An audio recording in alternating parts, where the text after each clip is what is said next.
Hi everyone, welcome to my plus one accountancy class.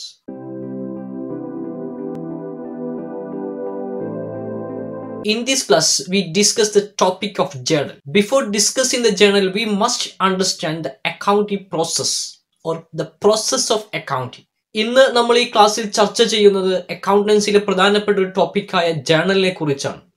ജേണലിനെ കുറിച്ച് പറയുന്നതിന് മുന്നേ നമുക്ക് അക്കൗണ്ടിങ് പ്രോസസ് ഒന്ന് മനസ്സിലാക്കാനുണ്ട്.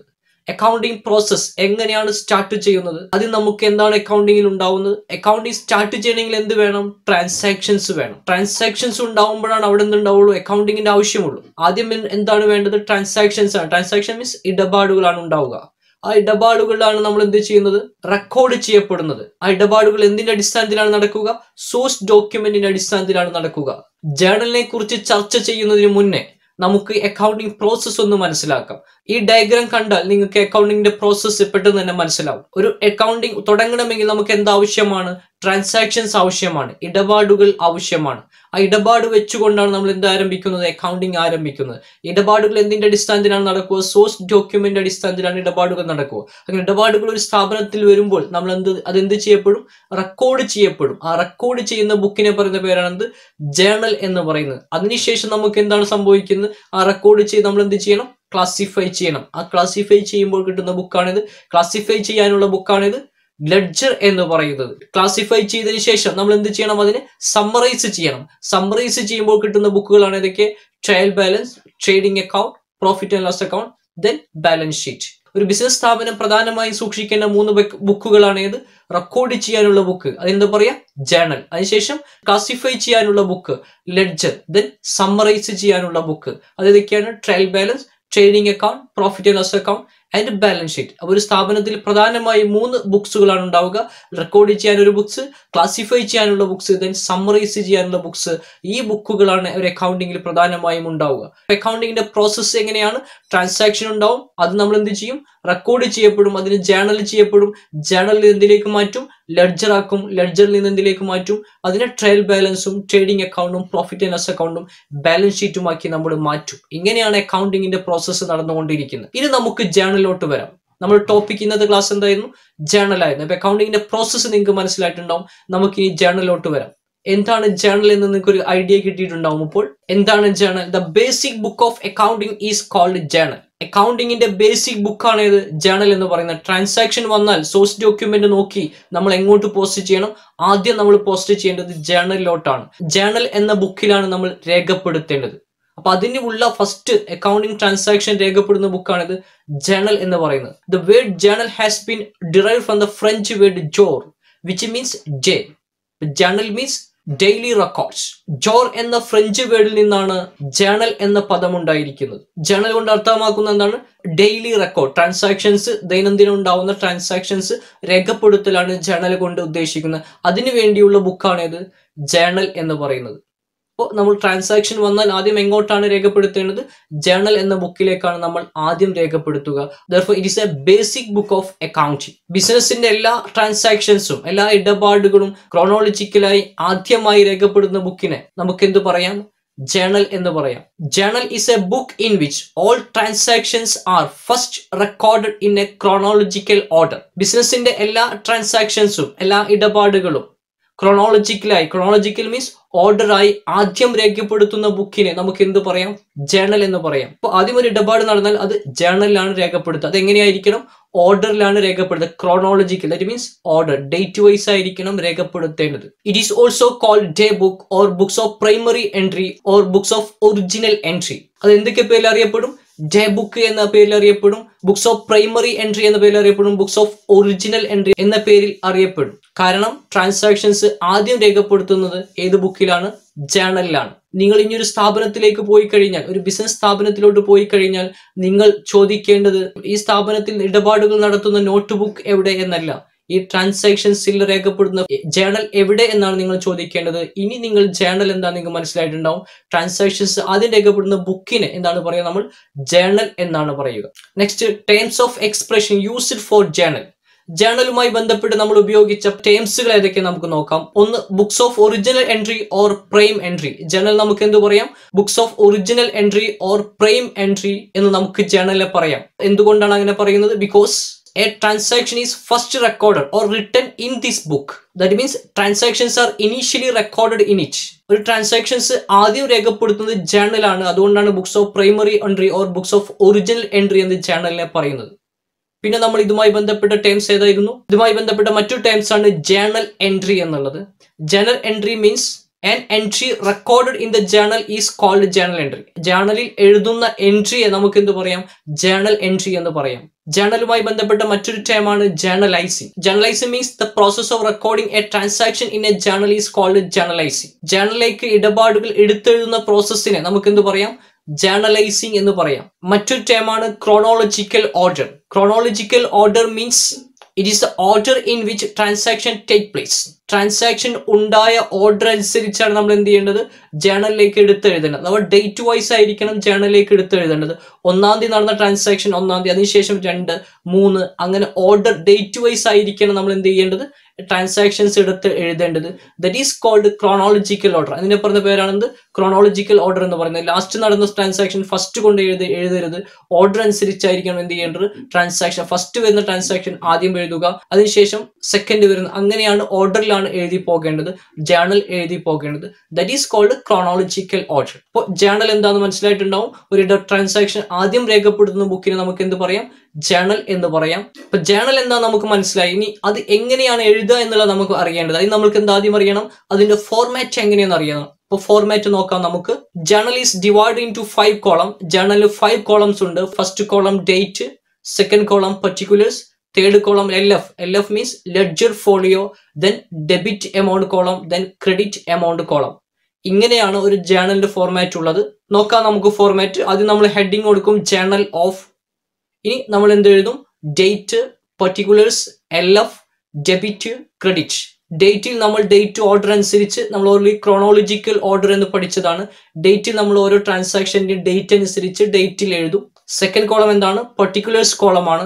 കുറച്ച് വിഡ്ത്തിൽ കൊടുക്കേണ്ട കോളമാണ് സെക്കൻഡ് കോളം. പർട്ടിക്കുലേഴ്സ് കോളത്തിലാണ് നമ്മൾ ട്രാൻസാക്ഷൻസ് എൻ്റർ ചെയ്യേണ്ടത്. ഒരു ഇടപാടിന് നമ്മൾ ഡ്യുവൽ ആസ്പെക്ട് അനുസരിച്ച് നമുക്കറിയാം ഒരു ഇടപാടിന് 2 ആസ്പെക്ട് ഉണ്ടായിരിക്കും. ആ 2 ആസ്പെക്റ്റുകളും നമ്മൾ എന്ത് ചെയ്യേണ്ടതുണ്ട്? ഒരു ആസ്പെക്ട് എന്തായിരുന്നു? ഡെബിറ്റ് ആണ്. മറ്റേ ആസ്പെക്ട് എന്താണ്? ക്രെഡിറ്റ് ആണ്. ആ 2 ആസ്പെക്റ്റുകളുമാണ് നമ്മൾ എവിടെ എഴുതേണ്ടത്? പർട്ടിക്കുലേഴ്സ് കോളത്തിൽ എഴുതേണ്ടത്. അതിനാണ് ഡാഷ് അക്കൗണ്ട് ഡെപ്റ്റർ. ഡെബിറ്റ് ചെയ്യുന്ന അക്കൗണ്ടിനെ, ഡെബിറ്റ് ചെയ്യേണ്ട അക്കൗണ്ടിനെ മുകളിൽ എഴുതുന്നു, അതിന് താഴെ ടു ഡാഷ് അക്കൗണ്ട്. ക്രെഡിറ്റ് ചെയ്യേണ്ട അക്കൗണ്ടിനെ നമ്മൾ 2 എന്ന് പറഞ്ഞാണ് എഴുതുക. അങ്ങനെയാണ് ഇതിന്റെ format. Dash account debtor to dash account. ബ്രാക്കറ്റിൽ നമ്മൾ ആ ട്രാൻസാക്ഷന്റെ നരേഷൻ എഴുതും. നരേഷൻ മീൻസ് ഡീറ്റെയിൽസ് എഴുതും. ദെൻ LF കോളം ഉണ്ടായിരിക്കും. ഒരു ചെറിയ കോളം നമ്മൾ എന്തിനു കൊടുക്കും? LFന് കൊടുക്കും. LFന്റെ കോളം എന്തിനുള്ളതാണ്? ആ അക്കൗണ്ടിന്റെ ഇടപാട് നമ്പർ എഴുതാനുള്ള കോളമാണെന്ത്? LFന്റെ കോളം എന്ന് പറയുന്നത്. ലെഡ്ജർ ഫോളിയോ എന്നാണ് അതിന്റെ ഫുൾ ഫോം. ജേണൽ കഴിഞ്ഞ് നെക്സ്റ്റ് വരയ്ക്കുന്ന ഏതാണ്? ലെഡ്ജർ ആണ് നമ്മൾ വരയ്ക്കുക. ലെഡ്ജറിന്റെ നമ്പർ ആണ് നമ്മൾ എവിടെ കൊടുക്കുക? ഇവിടെ ഈ ലെഡ്ജർ ഫോളിയോ നമ്പറിൽ കൊടുക്കുക. സാധാരണ ക്വസ്റ്റ്യൻ തന്നിട്ടുണ്ടെങ്കിൽ മാത്രമാണ് നിങ്ങൾക്ക് ലെഡ്ജർ ഫോളിയോ നമ്പർ എഴുതേണ്ടതുള്ളൂ. പക്ഷെ ഫോർമാറ്റിന്റെ ഭാഗമായിട്ട് നിങ്ങൾ അത് വരച്ചിടണം. ഫസ്റ്റ് കോളം നമ്മൾ എന്ത് ചെയ്യുന്നു? ഡേറ്റ് ആയിരുന്നു. ഡേറ്റ് അനുസരിച്ചാണ് നമ്മൾ എന്ത് എഴുതേണ്ടത്? ട്രാൻസാക്ഷൻ എഴുതേണ്ടത്. ഡേറ്റ് കോളത്തിൽ നമ്മൾ ഡേറ്റ് ആണ് കൊടുക്കുക. ഓരോ ട്രാൻസാക്ഷന്റെ ഡേറ്റ് ആണ് നമ്മൾ ഇവിടെ കൊടുക്കേണ്ടത്, ഡേറ്റ് കോളത്തിൽ കൊടുക്കേണ്ടത്. സെക്കൻഡ് കോളം എന്തായിരുന്നു? പർട്ടിക്കുലേഴ്സ് ആയിരുന്നു. നമ്മൾ ഡ്യുവൽ ആസ്പെക്ട് കോൺസെപ്റ്റ് അനുസരിച്ച് പഠിച്ചിട്ടുണ്ട്. എല്ലാ ട്രാൻസാക്ഷൻ ഉണ്ടായിരിക്കും 2 ആസ്പെക്റ്റുകൾ ഉണ്ടായിരിക്കും. ആ 2 ആസ്പെക്റ്റുകളാണ്. ഒരു ആസ്പെക്ട് എന്താണ്?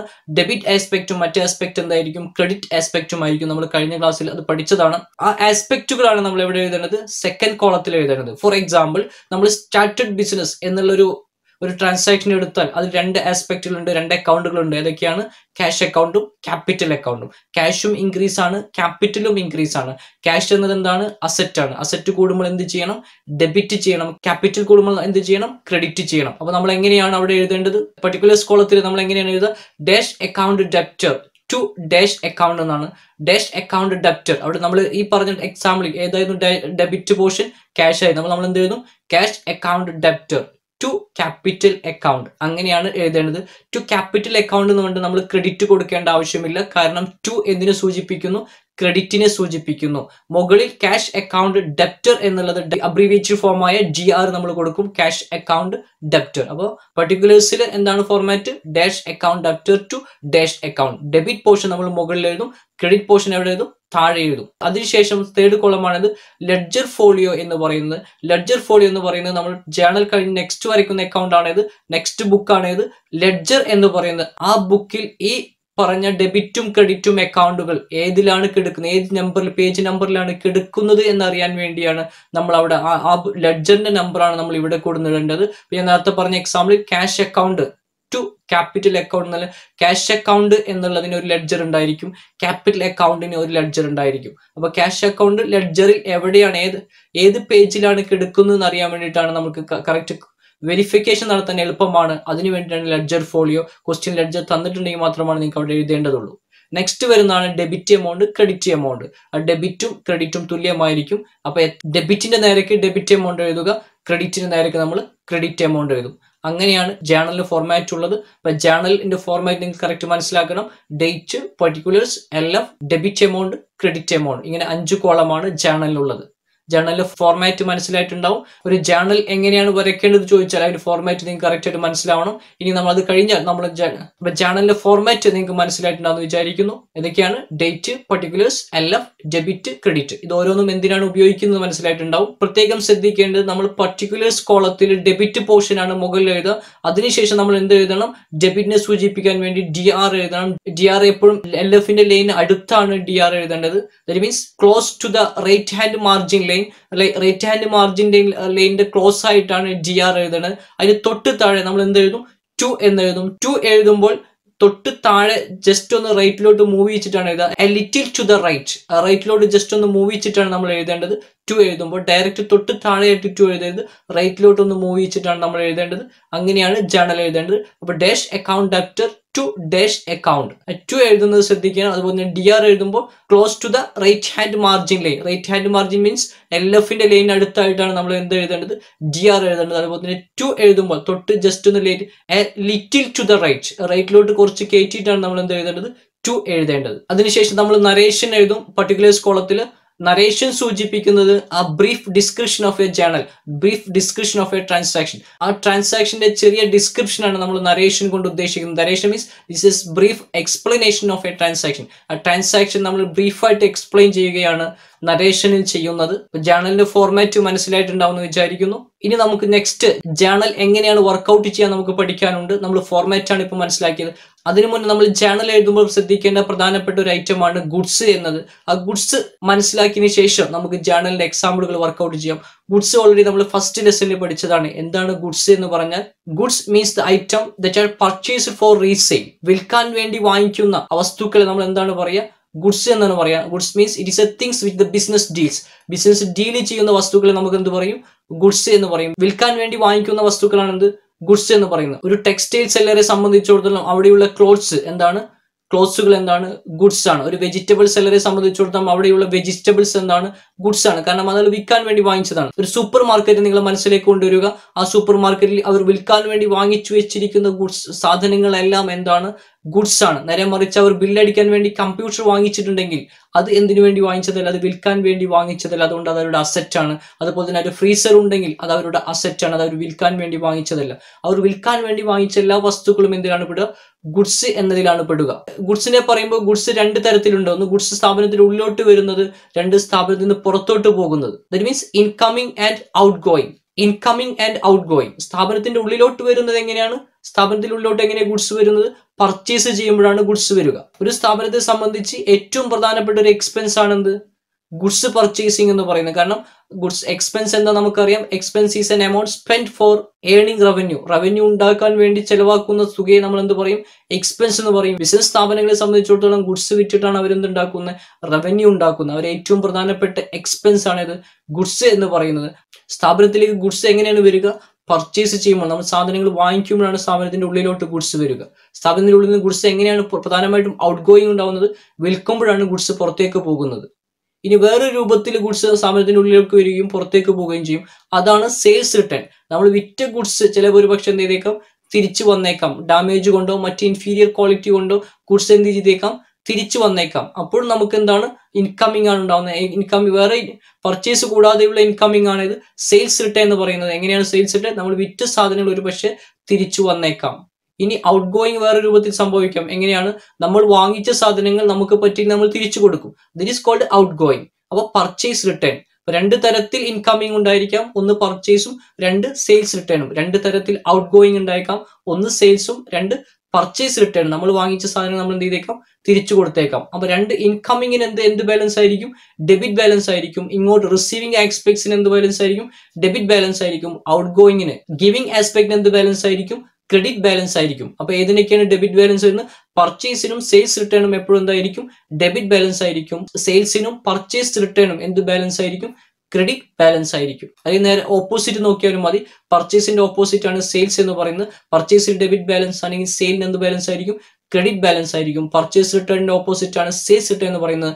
പർച്ചേസ് റിട്ടേൺ ക്രെഡിറ്റ് ബാലൻസ് ആണെങ്കിൽ സെയിൽസ് റിട്ടേൺ എന്ത് ബാലൻസ് ആയിരിക്കും ഡെബിറ്റ് ബാലൻസ് ആയിരിക്കും. ഗുഡ്സ് പർച്ചേസ് ചെയ്യുക എന്നുള്ളത് ഒരു സ്ഥാപനത്തെ സംബന്ധിച്ച് ഏറ്റവും പ്രധാനപ്പെട്ട എക്സ്പെൻസ് ആണ് എന്നുള്ള കാര്യം മനസ്സിലാക്കി വെക്കുക. For example purchase of goods രണ്ട് ആസ്പെക്റ്റുകൾ ഏതൊക്കെയാണ് അക്കൗണ്ട് ഇക്വേഷനിൽ നമ്മൾ ഗുഡ്സ് പർച്ചേസ് ചെയ്യുമ്പോൾ നമ്മൾ സ്റ്റോക്കിലോട്ട് മാറ്റിയിരുന്നു. കാരണം അവിടെ എക്സ്പെൻസ് ഇൻകം ഉണ്ടായിരുന്നില്ല. Asset equal to liability plus capital എന്നതായിരുന്നു നമ്മുടെ ഇക്വേഷൻ. അതുകൊണ്ടാണ് നമ്മൾ എങ്ങോട്ട് മാറ്റിയിരുന്നത് സ്റ്റോക്കിലോട്ട് മാറ്റിയിരുന്നത്. ഇവിടെ സ്റ്റോക്ക് ആവണമെങ്കിൽ ഗുഡ്സ് സ്റ്റോക്കായി മാറണമെങ്കിൽ സ്റ്റോക്ക് എന്ന് പറയുന്നത് എപ്പോഴാണ് ഒരു സ്ഥാപനത്തിൽ വർഷാവസാനം വിൽക്കാതെ വരുന്ന ഗുഡ്സിന്റെ വാല്യൂവിനെയാണ് നമ്മൾ എന്ത് പറയുക സ്റ്റോക്ക് എന്ന് പറയുകയുള്ളൂ. പർച്ചേസ് ചെയ്യുമ്പോൾ തന്നെ അതെന്താവില്ല സ്റ്റോക്ക് ആവില്ല. വർഷാവസാനം വിൽക്കാണ്ട് വരുന്ന ഗുഡ്സിനെ നമ്മൾ എന്ത് പറയുള്ളൂ സ്റ്റോക്ക് എന്ന് പറയുന്നു. അപ്പൊ ഗുഡ്സ് പർച്ചേസ് ചെയ്യുമ്പോഴും അത് എപ്പോഴും എക്സ്പെൻസ് ആണ്. പർച്ചേസിനാണ് നമ്മൾ ഡെബിറ്റ് ചെയ്യേണ്ടത്. അപ്പൊ ഗുഡ്സ് പർച്ചേസ് ചെയ്യുമ്പോൾ നമുക്ക് രണ്ട് ആസ്പെക്റ്റുകളാണ് ഉണ്ടാവുക. ആ രണ്ട് ആസ്പെക്റ്റ് ഒന്ന് പർച്ചേസ് ആണ്, രണ്ട് ക്യാഷ് ആണ്. കാരണം പർച്ചേസ് എന്ന എക്സ്പെൻസ് കൂടും, അതോടൊപ്പം നമ്മുടെ കയ്യിൽ നിന്ന് എന്ത് പോവും ക്യാഷ് എന്ന അസറ്റ് നമ്മുടെ കയ്യിൽ നിന്ന് പോവുകയും ചെയ്യും. ഇപ്പൊ ഗുഡ്സ് പർച്ചേസും എപ്പോഴും ശ്രദ്ധിക്കുക പർച്ചേസ് എന്ന എക്സ്പെൻസ് ആണ് നമുക്ക് വരിക, അതോടൊപ്പം ക്യാഷ് എന്ന അസറ്റുമാണ് പോവുക. അതുകൊണ്ടാണ് ഞാൻ അത് ഇവിടെ എടുത്ത് പറഞ്ഞത്. കുറച്ച് എക്സാമ്പിളുകൾ എടുത്ത് നമുക്ക് ജേർണലൈസ് ചെയ്ത് നോക്കാം. അതിനു മുന്നേ നമ്മൾ കഴിഞ്ഞ ക്ലാസ്സിൽ പഠിച്ച journalizing rule of journalizing or rule of debit and credit നിങ്ങൾക്ക് ഓർമ്മയിൽ ഉണ്ടാവണം. അത് വെച്ചുകൊണ്ടാണ് ആ റൂൾ വെച്ചുകൊണ്ടാണ് നമ്മൾ ജേർണലൈസ് ചെയ്യുക. അത് അറിയാണ്ട് നമുക്ക് ജേർണലൈസിങ് ഒരിക്കലും സാധ്യമല്ല. അതുകൊണ്ട് ആ റൂള് നിങ്ങൾക്ക് ഓർമ്മയിൽ ഉണ്ടാവാൻ നിർബന്ധമാണ്. നമുക്ക് ജസ്റ്റ് ഒന്ന് റീകോൾ ചെയ്ത് നോക്കാം. എന്തായിരുന്നു ആ റൂള്? അസറ്റും എക്സ്പെൻസും ഡ്രോയിങ്ങും AED മനസ്സിൽ വരണം. അസറ്റ് എക്സ്പെൻസ് ഡ്രോയിങ് ഇവ കൂടുമ്പോൾ എന്ത് ചെയ്യണം? ഇൻക്രീസ് ആണെങ്കിൽ ഡെബിറ്റ് ചെയ്യണം, ഡിക്രീസ് ആണെങ്കിൽ എന്ത് ചെയ്യണം? ക്രെഡിറ്റ് ചെയ്യണം. Asset expense drawing increases it should be debited and decreases it should be credited. ഇനി LIC ഓർമ്മയിൽ ഉണ്ടാവണം. ഏതൊക്കെ എന്ത് LIC means liability income capital. Increase ആണെങ്കിൽ എന്ത് ചെയ്യണം? ക്രെഡിറ്റ് ചെയ്യണം. ഡിക്രീസ് ആണെങ്കിൽ എന്ത് ചെയ്യണം? ഡെബിറ്റ് ചെയ്യണം. ഈ റൂള് നിങ്ങളുടെ കയ്യിൽ ഉണ്ടാവണം. എന്നാൽ മാത്രം നമുക്ക് ജേർണൽ കറക്റ്റ് ആയിട്ട് എഴുതാൻ കഴിയുകയുള്ളൂ. റൂള് ഒന്നുകൂടി ഓർമ്മപ്പെടുത്തുന്നു. AED അസറ്റും എക്സ്പെൻസും ഡ്രോയിങ്ങും കൂടുകയാണെങ്കിൽ ഡെബിറ്റ് ചെയ്യുക, കുറയുകയാണെങ്കിൽ ക്രെഡിറ്റ് ചെയ്യുക. ലാബിലിറ്റി ഇൻകം ക്യാപിറ്റലും കൂടുകയാണെങ്കിൽ ക്രെഡിറ്റ് ചെയ്യുക, കുറയുകയാണെങ്കിൽ എന്ത് ചെയ്യണം? ഡെബിറ്റ് ചെയ്യണം. ഈ റൂള് നിർബന്ധമായിട്ടും അറിഞ്ഞാൽ മാത്രമാണ് നമുക്ക് എന്ത് ചെയ്യാൻ കഴിയുള്ളൂ? ജേർണൽ എഴുതാൻ കഴിയുകയുള്ളൂ. അതുകൊണ്ട് ഈ റൂള് പഠിക്കുക നിർബന്ധമാണ്. ചില എക്സാമ്പിളുകൾ എടുത്ത് നമുക്ക് ജേർണലൈസ് ചെയ്ത് നോക്കാം. Here is the question. Journalise the following transaction. താഴെ പറയുന്ന ട്രാൻസാക്ഷൻസ് ജേർണലൈസ് ചെയ്യാനാണ് നമ്മൾ പറയുന്നത്. ഡേറ്റ് തന്നിട്ടുണ്ട് 1/12/2020 1/12/2020. Started business 1 lakh. Second transaction 2/12/2020. Purchase furniture 10,000. Third transaction 5/12/2020. Purchase goods for cash 5,000. Next is 6/12/2020. Sold goods for cash 6,000. Then 7/12/2020. Paid rent 500. 5 transaction ആണ് നമുക്ക് തന്നിരിക്കുന്നത്. ഈ ട്രാൻസാക്ഷൻ വെച്ചുകൊണ്ട് നമ്മളടുത്ത് എന്ത് പറയുന്നു? ജേർണലൈസ് ചെയ്യാനാണ് പറയുന്നത്. നമുക്ക് ജേർണലൈസ് ചെയ്ത് നോക്കാം. ജേർണലിന്റെ ഫോർമാറ്റ് നിങ്ങൾക്ക് ഓർമ്മ വരണം. ജേർണലിൽ എത്ര കോളമായിരുന്നു? 5 കോളമാണ് വേണ്ടത്. ഏതൊക്കെയായിരുന്നു? Date, particulars, LF, debit, credit. Debit amount column, credit amount column. Heading എന്തായിരുന്നു? Journal of. ഇവിടെ ജേർണൽ സ്ഥാപനത്തിന്റെ പേരോ അല്ലെങ്കിൽ വ്യക്തിയുടെ പേരോ തരാത്തതുകൊണ്ട് നമുക്ക് ജേർണൽ എൻട്രീസ് എന്ന ഹെഡിങ് കൊടുക്കാം. Journal entries. സ്ഥാപനത്തിന്റെ വ്യക്തികളുടെ പേര് പറയുന്നുണ്ടെങ്കിൽ നമ്മൾ അവരുടെ പേരാണ് അവിടെ എഴുതേണ്ടത്. ഇവിടെ ആരുടെ ജേർണലാണെന്ന് പറയുന്നില്ല. അതുകൊണ്ട് നമുക്ക് എന്ത് ചെയ്യാം? ജസ്റ്റ് ജേർണൽ എൻട്രീസ് എന്ന ഹെഡിങ് കൊടുക്കാം. അതിനുശേഷം ഡേറ്റ് എഴുതി, പർട്ടിക്കുലേഴ്സ് കുറച്ച് വീതിയിൽ കൊടുക്കുക, പർട്ടിക്കുലേഴ്സിന്റെ കോളം. ദെൻ LFന് ഒരു ചെറിയ കോളം. ദെൻ ഡെബിറ്റ് ഒരു സ്കെയിൽ വിഡ്ത്തിൽ കൊടുക്കുക, ക്രെഡിറ്റും ഒരു സ്കെയിൽ വിഡ്ത്തിൽ കൊടുക്കുക. എമൗണ്ടുകളാണ് അതിലെല്ലാം എഴുതേണ്ടത്. ഡേറ്റ് കോളത്തിൽ ഡേറ്റ് ആണ് എഴുതേണ്ടത്. ഫസ്റ്റ് ട്രാൻസാക്ഷൻ എന്തായിരുന്നു? Started business with cash rupees 1 lakh. 1 lakh കൂടുന്ന ബിസിനസ് ആരംഭിച്ചു. ഇവിടെ നിങ്ങൾ 2 ആസ്പെക്റ്റുകളാണ് നോക്കേണ്ടത്. ജേർണലൈസ് ചെയ്യുക എന്ന് പറഞ്ഞാൽ 2 ആസ്പെക്റ്റുകൾ എടുത്ത് എഴുതുക എന്നുള്ളതാണ് അർത്ഥം. 2 ആസ്പെക്റ്റുകളുടെ ഏതൊക്കെയാണ്? ക്യാഷ് ആണ്, ക്യാപിറ്റൽ ആണ്. ബിസിനസ് സ്റ്റാർട്ട് ചെയ്യുമ്പോൾ ഉണ്ടാവുന്ന രണ്ട് ആസ്പെക്റ്റുകൾ, രണ്ട് അക്കൗണ്ടുകൾ ഏതൊക്കെയാണ്? ക്യാഷ് ആണ്, ക്യാപിറ്റൽ ആണ്. അത് ഓൾറെഡി അക്കൗണ്ട് ഇക്വേഷൻ വർക്ക്ഔട്ട് ചെയ്ത് നിങ്ങൾ പഠിച്ചു കഴിഞ്ഞതാണ്. Cash, capital. ഇനി അതിനെന്താണ് സംഭവിക്കുക എന്നുള്ളത് നിങ്ങൾ നോക്കുക. ക്യാഷും കൂടുന്നു, ക്യാപിറ്റലും കൂടുന്നു. ഇനി നിങ്ങൾ ലോജിക്ക് പോകേണ്ടത് ക്യാഷ് എന്ന് പറയുന്നത് എന്താണ്? അസറ്റ് ആണ്. ക്യാപിറ്റൽ എന്ന് പറയുന്നത് ക്യാപിറ്റൽ തന്നെയാണ്. അപ്പൊ ക്യാഷ് കൂടുമ്പോൾ, അസറ്റ് കൂടുമ്പോൾ എന്ത് ചെയ്യണം? ഡെബിറ്റ് ചെയ്യണം. ക്യാപിറ്റൽ കൂടുമ്പോൾ എന്ത് ചെയ്യണം? ക്രെഡിറ്റ് ചെയ്യണം. നമ്മൾ റൂൾ ഓർമ്മയിൽ വരണം. AED, LIC ഈ ഗ്രൂപ്പുകൾ നിങ്ങൾക്ക് ഓർമ്മയിൽ വരണം. AED കൂടുമ്പോൾ എപ്പോഴും ഡെബിറ്റ് ചെയ്യാണ് വേണ്ടത്. LIC കൂടുമ്പോൾ എപ്പോഴും എന്താണ് വേണ്ടത്? ക്രെഡിറ്റ് ചെയ്യാണ് വേണ്ടത്. ഇവിടെ ക്യാഷ് ആണ് കൂടിയത്. ക്യാഷ് എന്താണ്? അസറ്റ് ആണ്. ക്യാപിറ്റൽ ആണ് കൂടിയത്. ക്യാപിറ്റൽ കൂടുമ്പോൾ എന്ത് ചെയ്യണം? ക്രെഡിറ്റ് ചെയ്യണം. അപ്പോൾ നമ്മൾ ഡേറ്റ് എഴുതുന്നു. ഡേറ്റ് 2020 എന്ന് മുകളിൽ ഡേറ്റിന് തൊട്ട് താഴെ കൊടുക്കുക. അതിനുശേഷം December 1 ഇങ്ങനെയാണ് ഡേറ്റ് എഴുതേണ്ടത്. ഈ രൂപത്തിൽ December 1 എന്ന രൂപത്തിൽ ഡേറ്റ് എഴുതുന്നതാണ് ഏറ്റവും നല്ലത്. ഇനി 1/12/2020 എന്ന് എഴുതിയോണ്ട് പ്രശ്നങ്ങളൊന്നുമില്ല. കൂടുതൽ വ്യക്തതയ്ക്ക് വേണ്ടി ഏറ്റവും നല്ലത് ഇങ്ങനെ എഴുതുന്നതാണ്. December 2020 എന്ന് മുകളിൽ കൊടുത്തു. Then 1st December or December 1 നമ്മൾ നെക്സ്റ്റ് പെർട്ടിക്കുലർ കോളത്തിൽ എന്താണ് എഴുതേണ്ടത്? 2 ആസ്പെക്ട് ആണ് എഴുതേണ്ടത്. ഡെബിറ്റിന്റെയും ക്രെഡിറ്റും. ഏത് അക്കൗണ്ട് ഡെബിറ്റ് ചെയ്യണം, ഏത് അക്കൗണ്ട് ക്രെഡിറ്റ് ചെയ്യണം എന്നാണ് എഴുതേണ്ടത്. ഇവിടെ ഏത് അക്കൗണ്ടാണ് ഡെബിറ്റ് ചെയ്യേണ്ടത്? ക്യാഷ് അക്കൗണ്ട് ആണ് ഡെബിറ്റ് ചെയ്യുന്നത്. അപ്പൊ നമ്മൾ എന്ത് എഴുതും? Cash account debtor. ഡെപ്റ്റർ എന്നുള്ളത് LFന്റെ അടുത്ത് LF കോളത്തിന്റെ ക്ലോസ് ആയിട്ട് എഴുതണം. LF ഇൻ മാർജിന്റെ ക്ലോസ് ആയിട്ട് എഴുതണം. അപ്പൊ ക്യാഷ് അക്കൗണ്ട് ഡെപ്റ്റർ 2 എന്നെഴുതുക. 2 കുറച്ച് റേറ്റിലോട്ട് കയറ്റി, ക്യാഷിന്റെ അതേ ലെവലിൽ എഴുതാണ്ട് കുറച്ച് റേറ്റിലോട്ട് കയറ്റി എഴുതുക. A little to the right, റൈറ്റിലോട്ട് കുറച്ച് കയറ്റി എഴുതുക. റൈറ്റ് ടു എന്തൊക്കെ അവിടെ? Capital account. CR അവിടെ എഴുതണ്ട. കാരണം 2 എന്നുള്ളത് ഏതിനെ സൂചിപ്പിക്കുന്നു? CR നെ സൂചിപ്പിക്കുന്നു, ക്രെഡിറ്റിനെ സൂചിപ്പിക്കുന്നു. അപ്പൊ ജേണൽ എങ്ങനെ വന്ന് അത് ഇങ്ങനെയാണ് വായിക്കുക. Cash account debtor to capital account. നിങ്ങൾ കുറെ എഴുതി വരുമ്പോൾ നിങ്ങൾ ഓട്ടോമാറ്റിക്കലി ഈ രൂപത്തിൽ നിങ്ങൾ പറയാൻ പഠിക്കും. എങ്ങനെ പറയേണ്ടത്? അത് cash account debtor to capital account. Cash അക്കൗണ്ടിനെ ഡെബിറ്റ് ചെയ്തു. ഏതിനാണ് നമ്മൾ ക്രെഡിറ്റ് ചെയ്തത്? To capital account. എമൗണ്ട് എത്രയായിരുന്നു? ഡെബിറ്റ് കോളം ക്രെഡിറ്റ് കോളം തുല്യമായിരിക്കും. 1 lakh. ഡെബിറ്റിന് നേരെ എത്ര എഴുതാം? 1 lakh എന്ന് എഴുതാം. ക്രെഡിറ്റിന് നേരെ നമ്മൾ എത്ര എഴുതണം? 1 lakh എന്ന് എഴുതണം. ഇനി ഒന്നുകൂടി എഴുതിയാൽ മാത്രമാണ് നമുക്ക് എന്തുള്ളൂ? നമ്മളെ ഫസ്റ്റ് ട്രാൻസാക്ഷൻ ഫിനിഷ് ആവും, ഫസ്റ്റ് ജേണൽ ഫിനിഷ് ആവുള്ളൂ. എന്താണ് എഴുതാനുള്ളത്? യെസ്, നരേഷൻ എഴുതണം. നരേഷൻ മീൻസ് ബ്രീഫ് ഡിസ്ക്രിപ്ഷൻ ആണ്. ജസ്റ്റ് നമുക്ക് എന്താ നരേഷൻ എഴുതാം? നരേഷൻ ബ്രാക്കറ്റിൽ എഴുതാം. പർട്ടിക്കുലർ കോളത്തിൽ സ്റ്റാർട്ടഡ് ബിസിനസ് സ്റ്റാർട്ട് ചെയ്തു. ഇവിടെ ആളുടെ പേര് പറയാത്തത് കൊണ്ട് നമുക്ക് cash account debtor to capital account എന്ന് എഴുതിയാൽ മതി. ആളുടെ പേര് പറയുന്നുണ്ടെങ്കിൽ മനു സ്റ്റാർട്ടഡ് ബിസിനസ് എന്ന് പറയുന്നുണ്ടെങ്കിൽ cash account debtor to Manu's capital എന്ന് എഴുതണം. രാജു സ്റ്റാർട്ടഡ് ബിസിനസ് എന്ന് പറഞ്ഞിരിക്കുന്നെങ്കിൽ cash account debtor to Raju's capital എന്ന് എഴുതണം. ഇവിടെ ആളുടെ പേര് പറഞ്ഞിട്ടില്ല, അതുകൊണ്ട് നമുക്ക് എന്ത് എഴുതാം? ക്യാപിറ്റൽ എന്ന് മാത്രം എഴുതിയാൽ മതി. Started business. ഇനി മനു സ്റ്റാർട്ടഡ് ആണെങ്കിൽ മനു സ്റ്റാർട്ടഡ് ബിസിനസ്. സിമ്പിൾ ആക്കി നമുക്ക് എന്ത് എഴുതാം? നരേഷൻ എഴുതാം. നരേഷൻ മീൻസ് ഡീറ്റെയിൽസ് എന്നുള്ള ഓർമ്മയിൽ വേണം. അത് കഴിഞ്ഞാൽ നമുക്ക് എന്ത് ചെയ്യാം? അത് ക്ലോസ് ചെയ്യുക. നെക്സ്റ്റ് ട്രാൻസാക്ഷൻ എടുക്കുക. നെക്സ്റ്റ് ട്രാൻസാക്ഷൻ എന്തായിരുന്നു? December 2. ഡേറ്റ് ഓർഡറിലാണ് എഴുതേണ്ടത്. ഡേറ്റിന്റെ കോളത്തിൽ നമ്മൾ ഡേറ്റ് കൊടുത്തു. December 2. നെക്സ്റ്റ് ട്രാൻസാക്ഷൻ എന്തായിരുന്നു? Purchase furniture. ഏതാണ്? രണ്ട് ആസ്പെക്ട് എന്ന് മനസ്സിൽ കൊണ്ടുവരിക. ഫർണിച്ചർ വാങ്ങിക്കുമ്പോൾ നമുക്ക് എന്ത് കിട്ടുന്നു? ഫർണിച്ചർ കിട്ടുന്നു. എന്ത് നമ്മുടെ കയ്യിൽ നിന്ന് പോകുന്നു? ക്യാഷ് നമ്മുടെ കയ്യിൽ നിന്ന് പോകുന്നു. ഫർണിച്ചർ എന്താണ്? നിങ്ങളുടെ മനസ്സിൽ ഈ ലോജിക്ക് കൊണ്ടുവരണം. ഫർണിച്ചർ എന്താണ്? അസറ്റ് ആണ്. അസറ്റ് എന്ത് ചെയ്തു? കൂടി, ഇൻക്രീസ് അല്ലേ സംഭവിച്ചത്. നമ്മൾ ആ ബിസിനസ് സ്ഥാപനമായി മാറണം എന്നുള്ളത് ജേർണലൈസ് ചെയ്യുമ്പോൾ എല്ലായ്പ്പോഴും നിങ്ങൾ ആ ബിസിനസ് സ്ഥാപനമായി മാറണം. ബിസിനസ് ആണ് ഫർണിച്ചർ വാങ്ങിക്കുന്നത്. ബിസിനസ് എന്ത് കിട്ടി? ഫർണിച്ചർ കിട്ടി. ബിസിനസ് കയ്യിൽ നിന്ന് പോയി, ക്യാഷ് പോയി. അപ്പൊ രണ്ടും അസറ്റുകളാണ്. ഒരു അസറ്റ് കൂടി, ഒരു അസറ്റ് കുറഞ്ഞു. അപ്പൊ അസറ്റ് കൂടുന്ന ഏതാണ്? ഫർണിച്ചർ ആണ് കൂടിയത്. അസറ്റ് കൂടുമ്പോൾ ഡെബിറ്റ് ചെയ്യണം. അപ്പൊ ഏത് അസറ്റ് ആണ് ഇവിടെ കൂടിയത്? ഫർണിച്ചർ ആണ് കൂടിയത്. ഫർണിച്ചറിനെ ഡെബിറ്റ് ചെയ്തു. അസറ്റ് കുറയുമ്പോൾ ക്രെഡിറ്റ് ചെയ്യണം. ഇവിടെ ഏത് അസറ്റ് ആണ് കുറഞ്ഞത്? ക്യാഷ് ആണ് കുറഞ്ഞത്. അപ്പൊ രണ്ട് ആസ്പെക്ട് നമ്മൾ എഴുതി. നമ്മൾ എങ്ങനെ ട്രാൻസാക്ഷൻ എഴുതേണ്ടത്? പോസ്റ്റ് ചെയ്യേണ്ടത് ജേണൽ എങ്ങനെ എഴുതേണ്ടത്? Furniture account debtor. കാരണം ഫർണിച്ചർ കൂടിയതുകൊണ്ട് അതിനെ ഡെബിറ്റ് ചെയ്തു. To cash account. ടു കഴിഞ്ഞിട്ട് എന്ത് എഴുതണം? Cash account. മനസ്സിലായിട്ടുണ്ടാവും. എമൗണ്ട് എത്രയാണ്? രണ്ട് കോളത്തിന് സെയിം എമൗണ്ട് തന്നെയാണ് എഴുതേണ്ടത്. 10,000. നരേഷൻ എഴുതാം. ബോട്ട് ഫർണിച്ചർ വാങ്ങിച്ചു. അത് മനസ്സിലായിട്ടുണ്ടാവും വിചാരിക്കുന്നു. നമുക്ക് നെക്സ്റ്റ് ട്രാൻസാക്ഷനിലോട്ട് പോവാം. ഡേറ്റ് എഴുതി December 5. December 5 ഇനി ട്രാൻസാക്ഷൻ വരുന്നത്.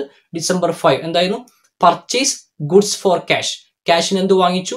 ഗുഡ്സ് വാങ്ങിച്ചു. ക്യാഷിന് എന്ത് വാങ്ങിച്ചു? ഗുഡ്സ് വാങ്ങിച്ചു. ഇവിടെ എന്താണ് ബിസിനസ്സിൽ സംഭവിച്ചത്? രണ്ട് ആസ്പെക്റ്റുകൾ ഏതൊക്കെയാണ്? ഞാൻ മുന്നേ പറഞ്ഞിരുന്നു. ഗുഡ്സ് വാങ്ങിക്കുമ്പോൾ സ്ഥാപനത്തെ സംബന്ധിച്ച് എന്താണ്? അത് എക്സ്പെൻസ് ആണ്. ഇവിടെ അക്കൗണ്ട് ഇക്വേഷൻ അല്ല, നമ്മൾ സ്റ്റോക്കിലേക്കല്ല അതിനെ കൊണ്ടുപോവുക. ഗുഡ്സ് വാങ്ങിച്ചാൽ പർച്ചേസ് എന്ന് പറയുന്ന ഒരു എക്സ്പെൻസ് ആണ് സ്ഥാപനത്തിന് ഉണ്ടാവുക. അതുകൊണ്ട് പർച്ചേസ് ആണ് വരിക. എന്ത് കൊടുത്തിട്ടാണ് ഗുഡ്സ് വാങ്ങിച്ചിട്ടുണ്ടാവുക? ക്യാഷ് കൊടുത്തിട്ടാണ് ഗുഡ്സ് വാങ്ങിച്ചിട്ടുണ്ടാവുക. അപ്പോൾ രണ്ട് ആസ്പെക്റ്റുകൾ ഏതൊക്കെയാണ്? സ്ഥാപനത്തെ സംബന്ധിച്ച് രണ്ട് ആസ്പെക്റ്റുകൾ ഏതൊക്കെയാണ്? പർച്ചേസും ക്യാഷും. ഏതൊക്കെയാണ്? Purchase, cash. ഇനി ഒരിക്കലും സ്റ്റോക്ക് എന്ന് പറയരുത്. സ്റ്റോക്ക് അക്കൗണ്ട് ഇക്വേഷനിൽ നമ്മൾ അസറ്റും ലയബിലിറ്റി ക്യാപിറ്റലും മാത്രം ഉള്ളത് കൊണ്ടാണ്, എക്സ്പെൻസും ഇൻകം അവിടെ ഇല്ലാത്തത് കൊണ്ടാണ് നമ്മൾ അസറ്റും ക്യാപിറ്റലും ഇട്ട് അഡ്ജസ്റ്റ് ചെയ്തിരുന്നത്. ഇവിടെ നമുക്ക് എന്തുണ്ട്? എക്സ്പെൻസും ഇൻകവും ഉണ്ട്. അതുകൊണ്ട് ക്യാഷ് ഗുഡ്സ് വാങ്ങിക്കുമ്പോൾ എവിടെയാണ് എഴുതേണ്ടത്? പർച്ചേസിലാണ് എഴുതേണ്ടത്. ഗുഡ്സ് വാങ്ങിച്ചാൽ അതിന്റെ മീനിങ് എന്താണ്? പർച്ചേസ് എന്ന എക്സ്പെൻസ് കൂടി എന്നാണ് അർത്ഥം. ഗുഡ്സ് വിൽക്കുമ്പോൾ സെയിൽ എന്ന ഇൻകം കൂടി എന്നാണ് അർത്ഥം. അപ്പോൾ ഗുഡ്സ് വാങ്ങിക്കുമ്പോൾ പർച്ചേസ് ഗുഡ്സ്, രണ്ട് ആസ്പെക്റ്റുകൾ ഏതൊക്കെയാണ്? പർച്ചേസും ക്യാഷുമാണ്. ക്യാഷിനാണ് വാങ്ങിച്ചെന്ന് പറയുന്നു, അതുകൊണ്ട് പർച്ചേസും ക്യാഷുമാണ്. പർച്ചേസ് എന്ന എക്സ്പെൻസ് റൂളിലേക്ക് വരാം. റൂൾ നോക്കുമ്പോൾ പർച്ചേസ് എന്ന എക്സ്പെൻസ് ആണ് കൂടുന്നത്. എക്സ്പെൻസ് കൂടുമ്പോൾ എന്ത് ചെയ്യണം? ഡെബിറ്റ് ചെയ്യണം. ക്യാഷ് എന്ന അസറ്റ് എന്ത് ചെയ്യുന്നു? കുറയുന്നു. അസറ്റ് കുറയുമ്പോൾ ക്രെഡിറ്റ് ചെയ്യണം. അപ്പൊ നമ്മൾ എങ്ങനെയാണ് അക്കൗണ്ട് ജേണൽ എഴുതുക? Purchase account debtor to cash account. Amount എത്രയാണ്? 5,000.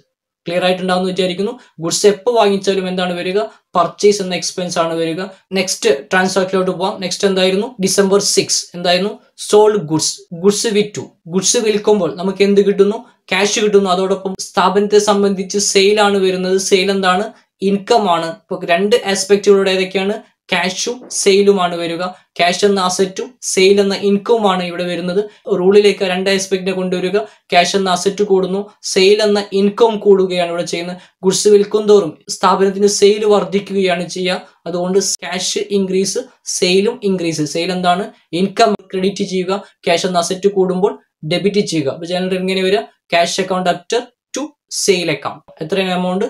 6,000. സിമ്പിൾ ആക്കി നരേഷൻ എഴുതാം. എന്താണ്? Sold goods. നെക്സ്റ്റ് ട്രാൻസാക്ഷൻ എടുക്കാം. എന്തായിരുന്നു? December 7 paid rent. റെന്റ് കൊടുത്തു. റെന്റ് കൊടുക്കുമ്പോൾ എന്താണ് സംഭവിക്കുക? സ്ഥാപനം റെന്റ് കൊടുക്കുമ്പോൾ റെന്റ് എന്ന എക്സ്പെൻസ് സ്ഥാപനത്തിന് കൂടും. സ്ഥാപനം വർക്ക് ചെയ്യുന്ന ഒരു റെന്റിന് എടുത്ത ബിൽഡിംഗിലാണെങ്കിൽ ആ ബിൽഡിംഗ് ഓണർക്ക് എന്ത് കൊടുക്കണം? റെന്റ് കൊടുക്കണം. ആ റെന്റ് സ്ഥാപനത്തെ സംബന്ധിച്ച് എന്താണ്? എക്സ്പെൻസ് ആണ്. അപ്പൊ റെന്റ് കൊടുക്കുമ്പോൾ സ്ഥാപനത്തിന് എന്ത് കൂടും? എക്സ്പെൻസ് കൂടും. എന്തായിട്ടാണ് കൊടുക്കുക? ക്യാഷ് ആയിട്ടാണ് കൊടുക്കുക. അത് ക്യാഷ് എന്ന അസറ്റ് കുറയുകയും ചെയ്യും. ഇപ്പൊ റെന്റ് കൊടുക്കുമ്പോൾ റെന്റ് എന്ന എക്സ്പെൻസ് കൂടുകയും ക്യാഷ് എന്ന അസറ്റ് കുറയുകയുമാണ് ചെയ്യുക. അപ്പൊ എങ്ങനെയാണ് ട്രാൻസാക്ഷൻ എഴുതേണ്ടത്? എങ്ങനെയാണ് ജേണൽ എഴുതേണ്ടത്? റെന്റ് എന്ന എക്സ്പെൻസ് കൂടുമ്പോൾ റൂൾ അനുസരിച്ച് എന്താണ്? എക്സ്പെൻസ് കൂടുമ്പോൾ ഡെബിറ്റ് ചെയ്യണം. ക്യാഷ് എന്ന അസറ്റ് കുറയുമ്പോൾ ക്രെഡിറ്റ് ചെയ്യണം. അപ്പൊ റെന്റ് പെയ്ഡ് എന്താ വരിക? Rent account debtor to cash account. എല്ലാ എക്സ്പെൻസുകളും അങ്ങനെ തന്നെയാണ്. വേജസ് പെയ്ഡ് ആണെങ്കിൽ wages account debtor to cash account. Salary paid ആണെങ്കിൽ salary account debtor to cash account. Interest paid ആണെങ്കിൽ interest account debtor to cash account. Interest എന്ന expense കൂടുകയും cash എന്ന അസറ്റ് കുറയുകയും ചെയ്യും. എല്ലായ്പ്പോഴും അങ്ങനത്തെയാണ് എക്സ്പെൻസ് പെയ്ഡ് വന്നാൽ. ഇപ്പോൾ ഇവിടെ റെന്റ് പെയ്ഡ് എന്താണ്? റെന്റ് എന്ന എക്സ്പെൻസ് കൂടുന്നു. അപ്പൊ എക്സ്പെൻസ് കൂടുമ്പോൾ ഡെബിറ്റ് ചെയ്യുക. Rent account debtor to cash എന്ന അസറ്റ് കുറയുന്നു to cash account. How much? 500. Narration നമുക്ക് എന്ത് എഴുതാം? Rent paid. സിമ്പിൾ ആക്കി നരേഷൻ എഴുതാം. അപ്പൊ ഇങ്ങനെയാണ് ജേർണലൈസ് ചെയ്യേണ്ടത്. കൂടുതൽ ജേർണൽ നമുക്ക് നെക്സ്റ്റ് ക്ലാസ്സിൽ പഠിക്കാം. ഇന്ന് നമ്മൾ ചർച്ച ചെയ്ത് ജേർണൽ എന്താണെന്നും അത് അതിന്റെ ഫോർമാറ്റ് എന്താണെന്നും എങ്ങനെയാണ് ഒരു ജേർണൽ എഴുതേണ്ടതും എന്നുള്ളതാണ്. ഈ മൂന്ന് കാര്യങ്ങൾ നിങ്ങൾക്ക് മനസ്സിലായിട്ടുണ്ടാവും വിചാരിക്കുന്നു. ജേർണൽ എന്തായിരുന്നു? Journal is A book in which all transactions are first recorded in A chronological order. സ്ഥാപനത്തിലെ ട്രാൻസാക്ഷൻസ് ആദ്യം രേഖപ്പെടുന്ന ബുക്കിനെ നമുക്ക് എന്ത് പറയാം?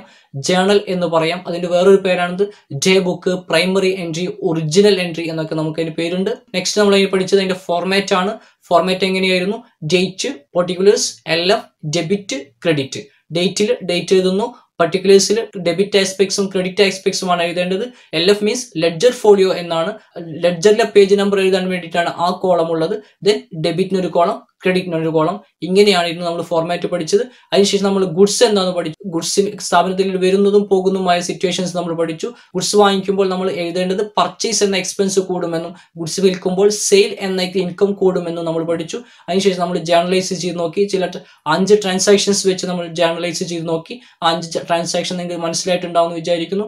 കൂടുതൽ ട്രാൻസാക്ഷൻസ് നമുക്ക് നെക്സ്റ്റ് ക്ലാസ്സിൽ ജേർണലൈസ് ചെയ്യാം. അപ്പൊ ജേർണലൈസ് ചെയ്ത് നിങ്ങൾ റഫായിട്ട് നിങ്ങൾ ട്രാൻസാക്ഷൻസ് നിങ്ങൾ ജേർണലൈസ് ചെയ്ത് നോക്കണം. നെക്സ്റ്റ് ക്ലാസ്സിൽ നമുക്ക് വീണ്ടും കാണാം. I hope that everyone understood this topic. We will meet again in the next class with the next topic. Okay, bye. Thank you.